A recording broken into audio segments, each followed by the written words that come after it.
பேரில் மிக பிரம்மாண்டமான ஒரு மாநாட்டை சமுதாய மக்களை ஒன்று திரட்டி மாநாட்டை நடத்தி முடித்து அதற்கு பிறகு கிட்டத்தட்ட 28 வருடமாக வஞ்சிக்கப்படுகின்ற எங்கள் கள்ளர் சமுதாயத்திற்கு ஒரே ஜாதி சர்டிஃபிகேட் பார்த்தீங்கன்னா கள்ளர் சமுதாயத்துக்கு 4 ஜாதி சர்டிஃபிகேட் கொடுத்துட்ருக்காங்க.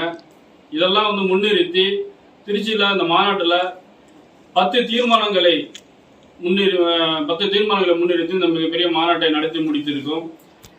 அதற்கு பிறகு அரசியல் அதிகாரத்தை நோக்கி நகர வேண்டும், இந்த வஞ்சிக்கப்பட்ட அந்த சமுதாயத்திற்கு ஒரு விடியல் வேண்டும் என்ற உணர்வோடு வருகின்ற இந்த சட்டமன்ற தேர்தலிலே யாருடன் கூட்டணி வைக்கலாம் என்று ஆலோசனை செய்யப்பட்டு எங்களது கட்சி மற்றும் சங்கத்தின் பொறுப்பாளர்கள் முன்னிலையில் வாக்கெடுப்பு நடத்தப்பட்டு திரு எடப்பாடி பழனிசாமி அவர்கள் தலைமையிலான என்டிஏ கூட்டணிக்கு ஆதரவு தெரிவிப்போம் என்று முடிவெடுக்கப்பட்டு திரு எடப்பாடி பழனிசாமி அவர்களை சந்தித்து எங்களது கள்ளர் முன்னேற்ற சங்கம் மற்றும் சோழ பேரரசு கட்சியின் சார்பாக இந்த சட்டமன்ற 2026 சட்டமன்ற தேர்தலுக்கு முழு ஆதரவை அளித்து அவரிடம் உரையாடினோம்.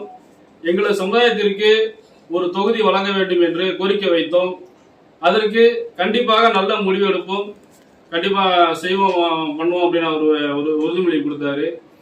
ஆனால் இன்னைக்கு வேட்பாளர் பட்டியலில் பார்த்தீங்கன்னா எங்கள் சமுதாயத்துக்கு எங்களுக்கு ஒரு சீட்டு ஒதுக்கவே இல்லை.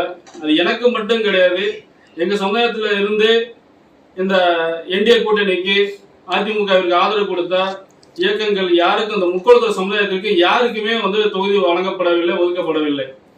தொடர்ந்து பார்த்தீங்கன்னா இவர் யாரால இந்த பதவிக்கு வந்தாருன்னு பொதுமக்கள் எல்லாத்துக்குமே தெரியும், மீடியாவில் இருக்க எல்லாத்துக்குமே தெரியும்.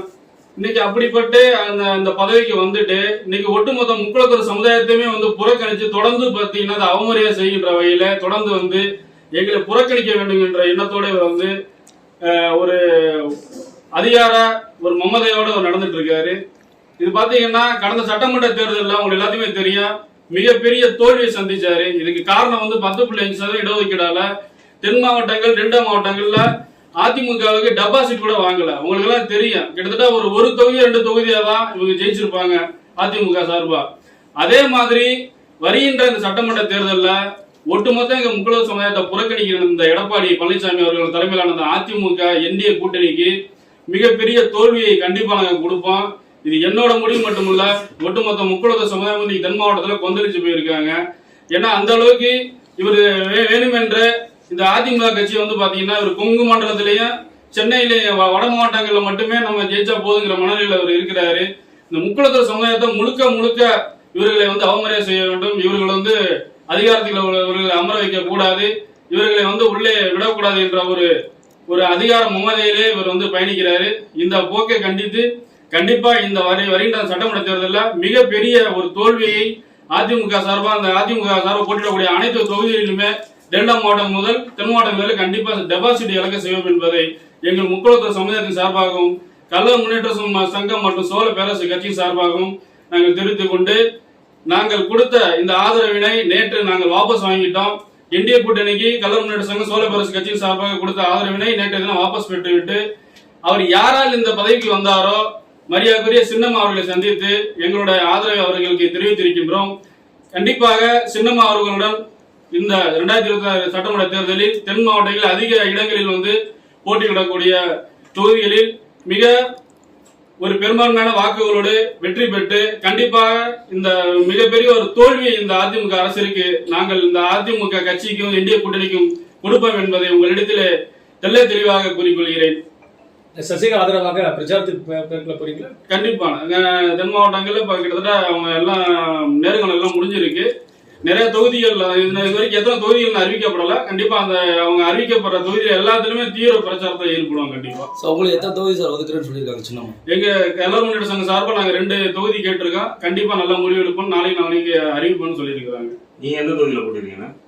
அது கண்டிப்பா அவங்க சொல்லுவாங்க, உங்களுக்கு தெரியும். அறிவிக்கும் போது நம்ம கோரிக்கை வச்சிருக்கிறோம், கண்டிப்பா அவங்க அதை அறிவிப்பாங்க. கண்டிப்பா சார் கூட்டணி பேச்சுவார்த்தை உடன்பட்டு தான் அவங்க சீட்டு தரணும் கேட்டிருக்காங்க. திடீர்னு தராத காரணம் என்ன நினைக்கிறீங்க?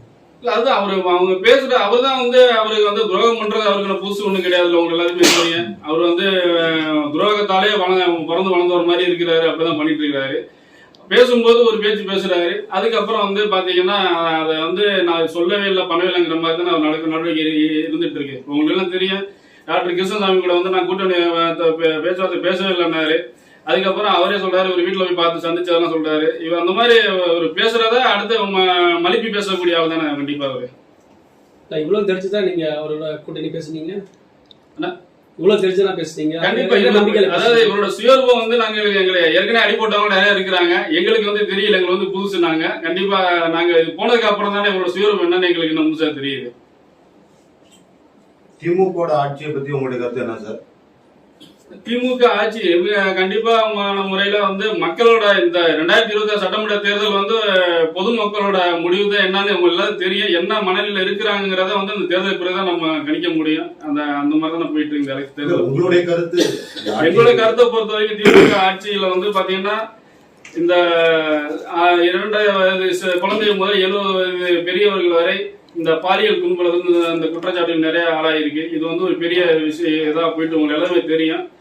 மற்றபடி சொல்லி அதாவது சட்டம் ஒழுங்குங்கிறது வந்து ரொம்ப கேள்விக்குறியா இருக்கு. இந்த கஞ்சா அதே மாதிரி பாத்தீங்கன்னா ஊருக்கு கிராமங்களை பூந்து வெட்டுறாங்க. இன்னைக்கு வந்து இளைஞர்களா இருக்கட்டும், பெரியவர்கள் டீ குடிச்சிட்டு இருக்க வயசான பெரியவர்கள் கூட வந்து கிராமமா பாத்தீங்கன்னா அது நடந்துட்டு இருக்கு. தென் மாவட்டங்கள்ல நம்ம திருநெல்வேலி தூத்துக்குடியா இருக்கட்டும், இங்கிட்ட சிவகங்கையா இருக்கட்டும், இந்த மாதிரி நிகழ்வு நடந்துட்டு இருக்கு. இப்ப ஒரு தேர்தல் அறிக்கையில வந்து மரியாதைக்குரிய முதல்வர் அவர்கள் வந்து முன்னாள் முதல்வர் ஸ்டாலின் அவர்கள் என்ன சொல்லியிருக்காங்கன்னா, 8 வயதுக்கு உட்பட்ட குழந்தைகள் வந்து இந்த மாதிரி துன்புறுத்தலுக்கு ஆளானா கண்டிப்பா அவங்களுக்கு வந்து மரண தண்டனை கொடுக்கப்படும் அப்படின்னுங்கிற மாதிரி தேர்தல் வாக்குறுதி கொடுத்துருக்காங்க. நல்லபடியா இனி வரும் காலங்கள்ல அப்படியே சப்போஸ் அவங்க ஜெயிச்சு வந்தாங்கன்னா இனி வரும் காலங்கள்ல ஒரு நல்ல சட்ட ஒழுங்கு வந்து பாதிக்கப்படாத அளவுல இந்த மாதிரி குற்ற செயல்கள் வந்து நடக்கக்கூடாத அளவுல அவங்க செயல்பட்டு பண்ணாங்கன்னா கண்டிப்பா மக்கள் ஏத்துக்க தானே போவாங்க. கண்டிப்பா அதிமுக திமுக மாற்றாக தமிழக வெற்றிக்கழகம் வருது. அவங்களுக்கு ஆதரவு இல்லாமல் சின்னம்மாவுக்கு ஆதரவு கொடுத்த காரணம் என்ன? இல்ல அது பத்தி நாங்க ஏற்கனவே முயற்சி பண்ணோம். அவங்க வந்து எப்படின்னா அவங்க 234 தொகுதி நம்ம தனிச்சு நிக்கணும், நம்மளோட பெரும்பான்மை என்னங்கிறத நம்ம காமிக்கணுங்கிற ஒரு உணர்வோட தான் அவங்க பயணம் பண்றாங்க. அவங்க வந்து யாரோடமே போட்டியும் வைக்கவே இல்லையே, அவங்க தனிச்சு தான் 234 தொகுதி போட்டிடுறாங்க. திருச்சி கிழக்கு விஜய் போட்டிடுறாரு, அவர் எப்படி வெற்றி பெற வாய்ப்பு இருக்குன்னு நினைக்கிறீங்க? கண்டிப்பா அவர் விஐபி கேண்டிடேட். நம்ம ஒருவேளை நம்ம திருச்சி கிழக்கு தொகுதி மக்கள் வந்து எல்லாமே ஆல்ரெடி திமுக அதிமுக மாத்தி ஓட்டு போட்டிருக்காங்க. சிறந்த முறை புதுசாக நிக்கிறாரு, அது நம்ம தொகுதியில நிக்கிறாருங்கிறப்ப நம்ம மக்களோட மனநிலையில கண்டிப்பா 100% மாறுறதுக்கு வாய்ப்பு இருக்கு. அவருக்கு சில ஒரு கட்சியோட தலைவரும் நிக்கிறாரு, விஐபி கேண்டிடேட் நிக்கிறாரு, அவருக்கு ஒரு வாக்களிப்புங்கிறத வந்து மக்களோட மனநிலையில இருக்கலாம். கண்டிப்பா 2024 ஆட்சி மாற்றம் வரும்னு நினைக்கிறீங்களா? 2024 ஆட்சி மாற்றம் கண்டிப்பா அது 100% இவங்க தான் ஜெயிப்பாங்கன்னு இதுவரைக்கும் யாராலும் சொல்ல முடியாது. உங்களுக்கு எல்லாத்துமே தெரியும். 100% தொங்கு சட்டமன்றம் தான் அதுக்கான வாய்ப்பு தான் நடந்துட்டு இருக்கு. மக்களோட மனநிலையும் அதுதான் இருக்கு. இது யாராலுமே வந்து குறிப்பிட்டு சொல்ல முடியாத நிலையில தான் இன்னைக்கு இருக்கு. கண்டிப்பா மாற்றம் ஏற்பட வாய்ப்பு இருக்கு. கண்டிப்பா மாற்றம் ஏற்பட வாய்ப்பு இருக்கு.